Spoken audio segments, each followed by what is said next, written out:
Davlatimiz rahbari tashabbusi bilan o'quvchi yoshlarning yozgi ta'tilini maroqli o'tkazishni ta'minlash maqsadida dolzarb 90 kunlik e'lon qilingan edi. Shahar va tumanlardagi qator ta'lim muassasalarida ayni paytda kelajagimiz egalari uchun turli to'garaklar faoliyat ko'rsatishda davom etmoqda. Navbatdagi lavhalarimiz aynan shu mavzuga bag'ishlangan.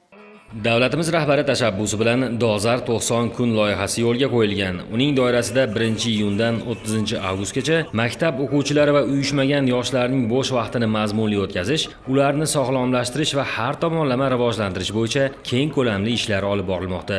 Ushbu loyiha ayniqsa shaharxonlik pedagoglari uchun muhim tashabbus bo'ldi. Tumandagi 35-umumiy o'rta ta'lim maktabida ham bu fursatdan yoshlarning salohiyatini yuzaga chiqarish uchun samarali foydalanilmoqda.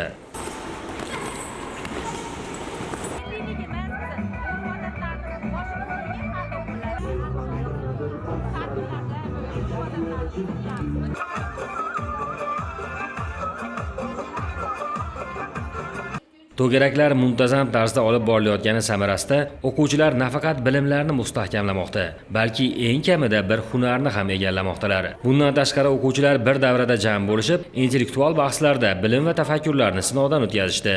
Yoshlar mantiqiy fikrlash, jamoaviy ishlash va tezkor qaror qabul qilish ko'nikmalarini rivojlantirishdi. Turli madaniy va ma'rifiy, ko'ngilochar tadbirlarda ham ishtirok etishdi. Bizning Shahrixon tuman Barkamol avlod bolalar maktabi muhtaram prezidentimiz 90 kun 90 imkoniyat shiori ostida 35-maktab bilan hamkorlikda ko'ngilochar tadbirlar hamda 79 nomdagi to'garaklarimizni festival, ya'ni saralash bosqichini o'tkazib kelmoqdamiz.